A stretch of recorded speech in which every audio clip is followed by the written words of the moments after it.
Mi nombre es Gabriele Amort, sacerdote católico y exorcista oficial de la diócesis de Roma durante más de 3 décadas. He enfrentado al mal cara a cara. He sentido su presencia, su odio, su astucia. Pero aquel día, un simple golpe a la puerta de mi oficina sería el inicio de uno de los encuentros más estremecedores que viví en toda mi labor espiritual. Era una tarde fría de octubre. El cielo sobre Roma estaba cubierto de nubes densas, como si presintiera lo que estaba a punto de manifestarse. Me encontraba en la sede del Vicariato de Roma, revisando informes médicos de personas que afirmaban estar poseídas. La mayoría de los casos eran producto de sugestión o enfermedades psiquiátricas. Sin embargo, ese día una llamada me advirtió: Padre Amorth, tiene que ver esto con sus propios ojos. No es normal, no es humano. La llamada provenía de un sacerdote joven, el Padre Luigi, asignado en una pequeña parroquia rural al norte de Roma. Me dijo que un hombre había sido llevado por su familia porque afirmaba tener un demonio en la garganta. Lo aterrador era que, al intentar rezar cerca de él, el hombre entraba en un trance y escupía clavos reales, oxidados, largos, retorcidos. Con cierta incredulidad, pero movido por mi deber, le pedí que lo llevaran a mí cuanto antes. Al día siguiente, llegaron. Eran 4 hombres fuertes, cargando a un sujeto delgado, pálido, de unos 40 años.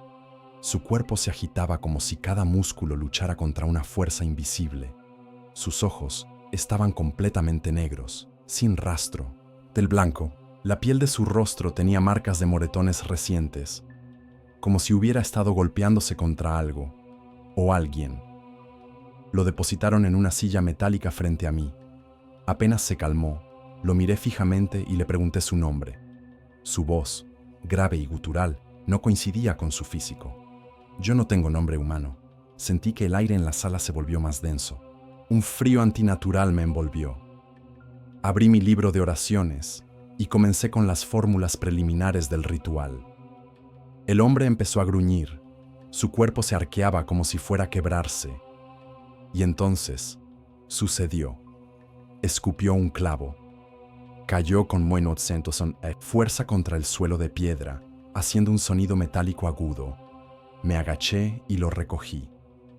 Era viejo, cubierto de óxido, y tenía extraños símbolos tallados con diminutos surcos que no pertenecían a ningún idioma moderno. No podía explicarlo. No había forma fisiológica de que un cuerpo humano pudiera almacenar, ni mucho menos expulsar por la boca. Algo así, sin sufrir daños internos. Y sin embargo, ahí estaba. Y habría más. Su familia me rogaba por ayuda. Llevaban meses así. Habían intentado médicos, psiquiatras, incluso brujos. Nada funcionaba. Me dijeron que desde que el hombre, a quien llamaré aquí Antonio, para proteger su identidad, regresó de un viaje de negocios en África, su comportamiento había cambiado. Oía voces, hablaba solo, despertaba gritando en lenguas desconocidas. Luego vinieron los clavos, primero 1, después 3 por semana, luego diarios, a veces con sangre, otras veces no. Mi hijo se está pudriendo por dentro, dijo la madre entre sollozos. Yo sabía lo que tenía que hacer. Inicié el primer ritual de discernimiento. Le rocié agua bendita. Antonio gritó como si lo hubiera quemado con ácido. Comencé a recitar el Salmo 68. Levántese Dios y sean dispersados sus enemigos. Y en ese momento, la silla se elevó brevemente del suelo. No me vas a sacar. Tú no tienes poder aquí. Tú eres viejo y débil, dijo la voz que hablaba a través de él. Pero yo no temblé. Lo miré fijamente y respondí con firmeza. Yo no tengo poder, pero no estoy solo. Lo que no sabía era que este caso sería más que una posesión. Sería una confrontación directa contra un espíritu ancestral, invocado mediante rituales oscuros, decidido no solo a destruir a Antonio, sino también a probar mi fe hasta el límite, y todo había iniciado con un clavo. El exorcismo no es un rito teatral, ni una secuencia de oraciones lanzadas al azar. Es una confrontación espiritual, una guerra en la que cada palabra puede ser una espada o un disparo al vacío. Aquella mañana, en una sala austera del vicariato, comenzamos el primer ritual completo sobre Antonio, el hombre que escupía clavos. Estaba acompañado por 2 sacerdotes asistentes, un médico y miembros de la familia. Todos, excepto yo, temblaban. Yo ya conocía el rostro del mal. Antonio estaba atado con cinturones especiales, no por tortura, sino por seguridad. No podíamos arriesgarnos a que se dañara a sí mismo o a los demás. Apenas inicié la letanía de los santos, sus ojos se cerraron y su cuerpo comenzó a sacudirse. Su cuello se hinchó como si algo se moviera dentro. Y entonces, sin aviso, abrió la boca y escupió otro clavo, que rebotó contra la pared con un sonido hueco. Era más largo que el anterior y estaba caliente al tacto. El médico lo examinó. No había heridas visibles, ni rastros de laceración en la garganta o esófago. Humanamente, era imposible. Pero en estos casos, lo imposible se vuelve rutina. Cuando comencé a invocar el nombre de Jesucristo, Antonio levantó el rostro y habló en una lengua antigua, gutural, imposible de reproducir con el aparato fonador humano. Era una mezcla entre arameo y sumerio, con sílabas que parecían arrastrarse con ira por las paredes. El sacerdote asistente, joven y poco experimentado, cayó al suelo del susto. Yo no me moví. Ya había escuchado esas lenguas antes. Eran las que los antiguos llamaban lenguas del infierno, utilizadas por demonios para confundir y desafiar. Pero lo que dijo después sí logró sacudirme. Yo fui llamado en la sangre, desde las arenas negras, por labios humanos y manos impuras, y ahora habito este cuerpo como templo profanado. No me iré sin llevarme su alma. ¿Desde dónde fue? ¿Llamado? ¿Quién lo invocó? ¿Por qué Antonio? Interrumpí el rito y decidí investigar el origen de la posesión. Siempre hay un puente, un vínculo entre el espíritu y la víctima.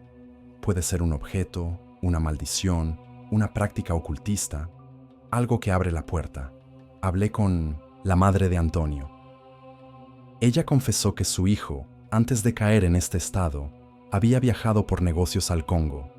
Allí, por curiosidad, y según él, por diversión, asistió a una ceremonia local de sanación. Los nativos lo invitaron a ver un ritual tribal con fuego, tambores y cánticos. No creía en esas cosas, padre, lo juro, me dijo la mujer entre lágrimas. Pero lo que Antonio no sabía era que aquel ritual no era de sanación, sino una invocación a una entidad precristiana, un espíritu llamado en antiguas tradiciones como Nkisi Yuru, conocido por poseer cuerpos y manifestarse a través de objetos metálicos. Al parecer, uno de los brujos del lugar le entregó un pequeño amuleto que Antonio guardó como recuerdo, un colgante metálico con símbolos extraños y oxidados. Lo trajo de vuelta a Italia, y fue entonces cuando comenzaron los sueños, las voces, los clavos. Ordené buscar el objeto inmediatamente. La familia lo encontró en una caja junto con otras pertenencias del viaje. Lo colocamos en una urna sellada con agua bendita y lo trasladamos a una capilla especial del Vaticano. Esa noche, Antonio gritó durante más de 4 horas. Gritó el nombre del demonio y escupió 3 clavos más. Al día siguiente, recibí una carta anónima en el buzón del vicariato. Solo decía una frase, escrita con tinta roja: lo has despertado. Ahora vendrá por ti también. La amenaza en aquella carta anónima no me intimidó. Durante años había sido blanco de burlas, ataques y advertencias más siniestras. Pero lo que sí me inquietó fue el momento exacto en que apareció. Fue escrita con precisión en tinta roja que parecía sangre y fue depositada en el mismo vicariato de Roma sin que nadie la viera llegar. Esa precisión no era humana. Era premeditación demoníaca. Sabía que el tiempo se agotaba. Ordené que Antonio fuera aislado en una habitación preparada especialmente para exorcismos mayores. El ritual completo del Rituale Romanum debía iniciarse, esta vez, con todas las defensas espirituales y físicas posibles. A las 8 de la mañana comenzamos. Teníamos reliquias sagradas, agua bendita exorcizada, crucifijos y la presencia de varios sacerdotes auxiliares. Antonio fue ingresado, ya en un estado alterado, semiconsciente. Cuando me vio, dejó escapar una carcajada espeluznante. Sus labios se estiraron en una sonrisa antinatural, mientras su voz, ya no humana, pronunció: «Has traído juguetes, pero yo vengo con fuego ancestral, el fuego que arde en su sangre. ¿Acaso no lo ves?». Esa última frase me detuvo. ¿Qué quería decir con el fuego en su sangre? Mientras rociaba agua bendita en su cuerpo, este comenzó a humear, literalmente. La piel de Antonio se cubrió de ampollas. No eran quemaduras comunes, sino marcas que tomaban forma, símbolos. Uno de mis asistentes las identificó. Eran signos Palo Mayombe, un sistema mágico africano, prohibido por el cristianismo y asociado a invocaciones demoníacas. Continué con el rito, y fue entonces cuando Antonio comenzó a convulsionar. No por enfermedad, sino por resistencia espiritual. Lo que habitaba dentro de él no quería abandonar su templo. Comencé a orar en latín: «Exorcizote, omnis spiritus immunde, in nomine Dei Patris». Y justo cuando llegamos al pasaje que exige al demonio revelar su nombre, Antonio se levantó sin soltar sus ataduras, como impulsado por una fuerza invisible, y gritó: «¡Yuru!». La voz hizo eco en toda la capilla. El aire se volvió más frío, las velas parpadearon y una sombra se deslizó brevemente por el techo, como si algo enorme nos observara desde arriba. Después, Antonio cayó desmayado. Tuvimos que interrumpir momentáneamente el ritual. Durante el descanso, decidí hablar con la hermana del poseso. Ella había callado muchos detalles hasta entonces, pero algo la hizo confesar. Me dijo que Antonio no solo había asistido a ese ritual en África, sino que también había participado en él. Fue obligado a beber una mezcla con sangre animal y jurar lealtad a un espíritu protector.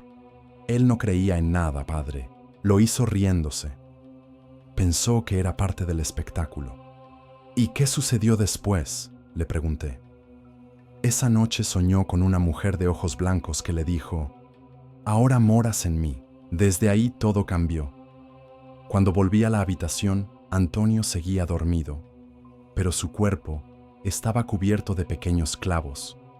No salieron de su boca, sino que brotaban desde debajo de la piel, como si el demonio buscara crear una armadura interna con ellos. Y entonces lo entendí. El demonio no quería irse. Se estaba fundiendo con la carne. Ya no solo poseía el alma, estaba reescribiendo su cuerpo. Esa noche, mientras oraba en mi habitación, escuché un golpe seco en la ventana. Me acerqué lentamente, abrí las cortinas y encontré allí un clavo pegado con lo que parecía ser sangre coagulada. Antonio estaba encerrado, vigilado. Nadie había podido salir. Nadie pudo haberlo puesto ahí, excepto él. La mañana siguiente fue distinta a todas. Al entrar en la sala donde estaba recluido Antonio, sentí un ambiente denso, más allá de lo espiritual. El aire tenía un olor metálico, como sangre vieja y óxido. El médico presente lo confirmó. No era imaginación. Algo estaba ocurriendo a nivel físico dentro del cuerpo de ese hombre. Pero lo más inquietante fue que, durante la noche, las cámaras de vigilancia dejaron de funcionar por exactamente 6 minutos. En ese lapso, nadie sabe cómo, el crucifijo de la habitación apareció quebrado al medio y los clavos de los extremos desaparecieron. Antonio no despertaba. Su cuerpo, sin embargo, temblaba como si una segunda piel se moviera por debajo. Me arrodillé y comencé a orar junto a los otros sacerdotes. Mientras repetíamos el exorcismo mayor, su cuerpo se arqueó y un alarido inhumano salió de su garganta. Los ojos se abrieron de golpe, pero no eran sus ojos. Eran negros como carbón, sin iris, sin alma. La voz que emergió esta vez fue más fuerte, más articulada. «Yo no soy huésped, sacerdote, soy herencia. Esta carne fue pactada desde antes que naciera. Él me pertenece por la sangre. Por su sangre, tú también caerás. Uno de los jóvenes asistentes, el padre Luciano, apenas tenía 29 años. Era su primera experiencia en un caso de posesión verdadera. Cuando escuchó aquello, titubeó. Dio un paso hacia atrás. Fue entonces cuando Antonio se giró con violencia hacia él y gritó su nombre completo, incluyendo su segundo apellido, el cual nadie conocía, y le reveló un secreto personal sobre un aborto que lo había atormentado desde el seminario. El rostro del joven sacerdote se puso blanco, cayó de rodillas y comenzó a llorar. Yo me interpuse de inmediato. Te ordeno en nombre de Jesucristo que te calles, espíritu inmundo. Antonio rió con voz doble, triple, como si varias bocas habitaran su garganta. Tus oraciones son un eco. Tu Dios duerme cuando yo hablo. El suelo tembló.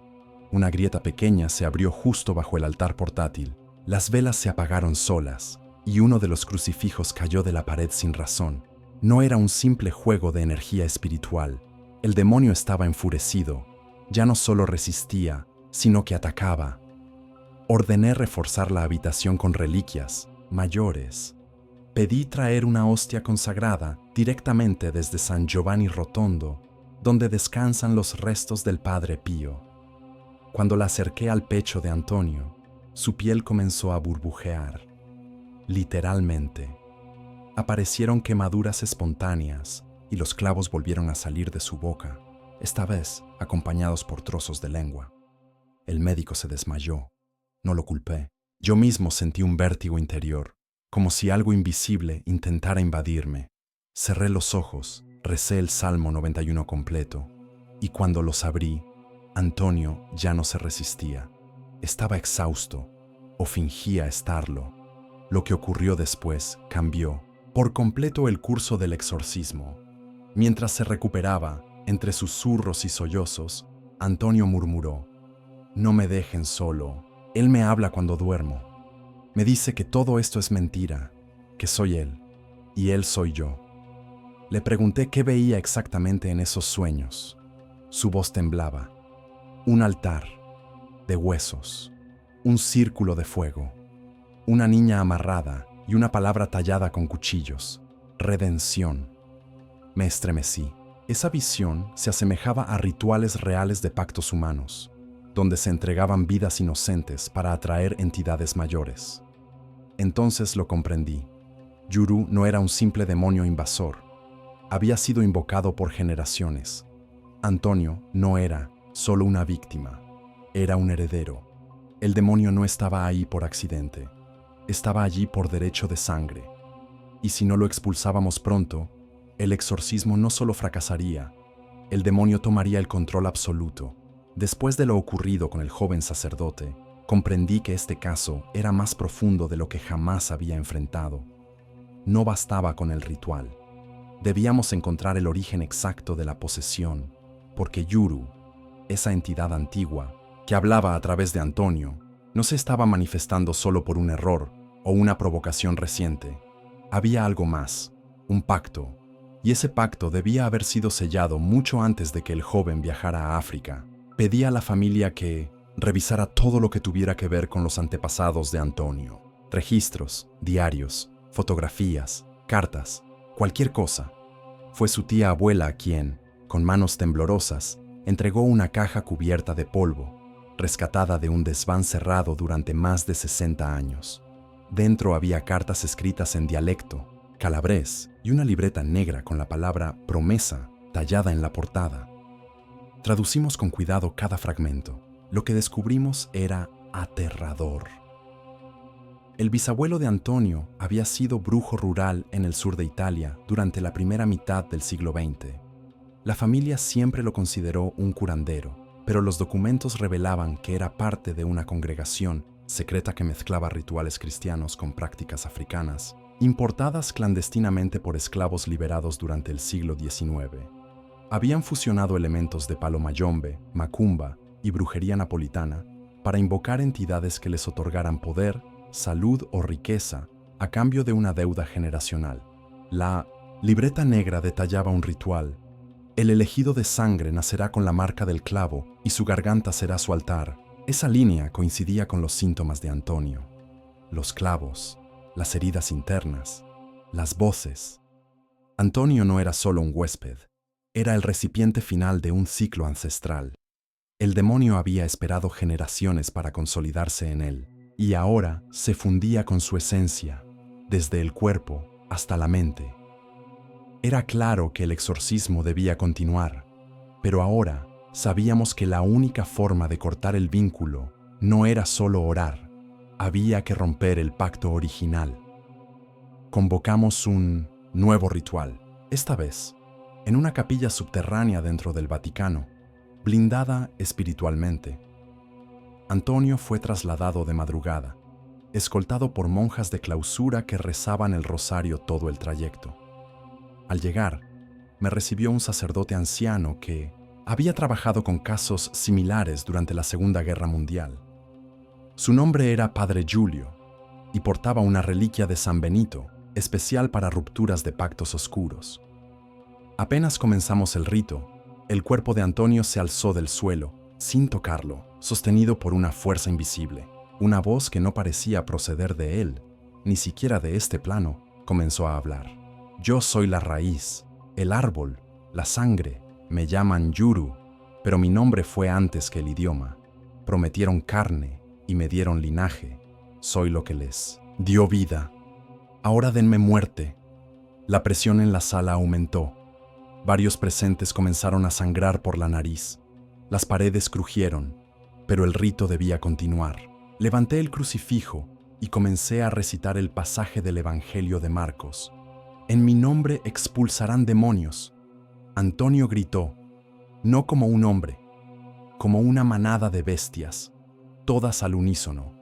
De su boca comenzaron a salir clavos, nuevamente, esta vez oxidados y curvos, como si hubiesen sido enterrados por décadas. Uno de ellos tenía una inscripción grabada, Noli me tangere.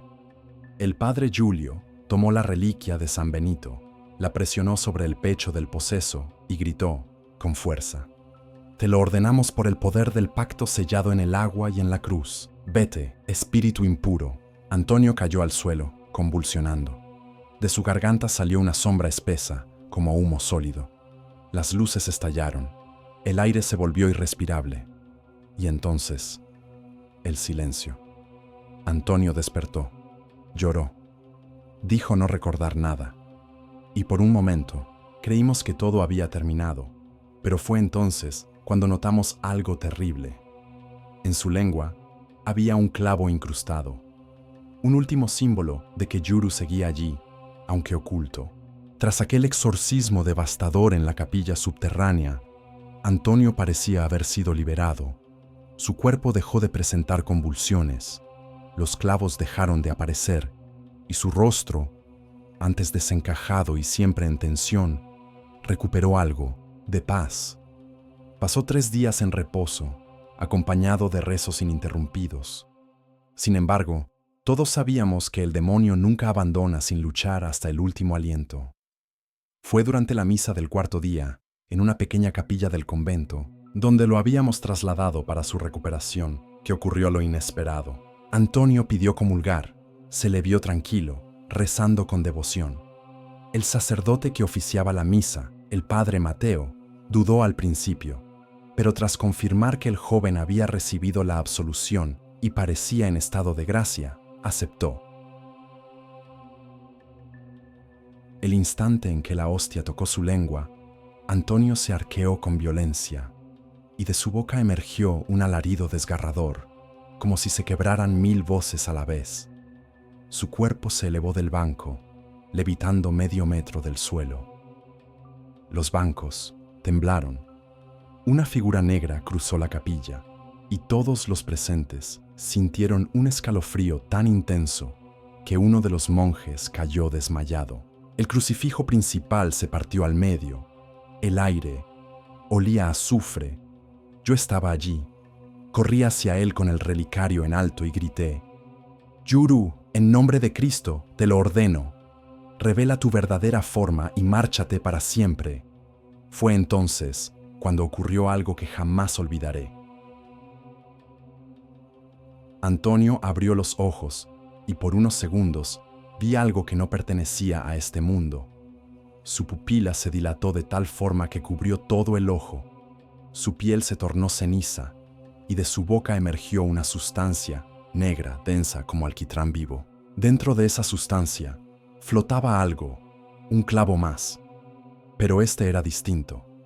Tenía tallado un nombre que me heló la sangre: Amorth. El demonio me estaba desafiando directamente. Antonio cayó al suelo, rígido. Su corazón dejó de latir durante más de 20 segundos. Un médico corrió. Se preparó para aplicar maniobras de reanimación, pero antes de que pudiera tocarlo, Antonio suspiró profundamente y volvió en sí. Al despertar, preguntó con voz débil: ¿Dónde estoy? Padre, ¿usted está bien? Lo miré a los ojos. Esta vez no vi sombras, ni odio, ni fragmentos oscuros, solo confusión y lágrimas. Decidimos realizar un último examen espiritual. Lo aislamos y vigilamos durante 7 días. Ningún fenómeno extraño volvió a ocurrir. Al final, con la bendición del Vaticano, se declaró oficialmente liberado. Sin embargo, la Iglesia fue tajante. Antonio no podía regresar a su vida anterior. Fue trasladado a un monasterio del norte de Italia bajo estricta supervisión. Cambió su identidad. Su familia fue informada que debía cortar todo contacto por seguridad espiritual. Yo lo visité por última vez un año después. Era un hombre distinto. Tranquilo, pero con la mirada de alguien que había caminado por el infierno y regresado.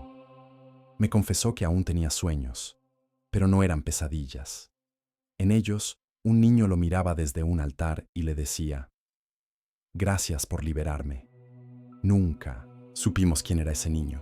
Tal vez una parte del alma de Antonio que había quedado atrapada, o alguna víctima del linaje maldito que se manifestaba como símbolo de redención. Pero sé esto con certeza: Yuru fue real, y el infierno, aunque invisible, puede encontrar grietas en el alma humana para colarse. En mi vida como exorcista, libré más de 70.000 batallas espirituales, pero pocas veces vi a un demonio con tanta inteligencia, paciencia y crueldad como este. El caso del hombre que escupía clavos fue una prueba del límite de la fe, el cuerpo y la mente, y hasta el día de mi muerte, nunca dejé de orar por él.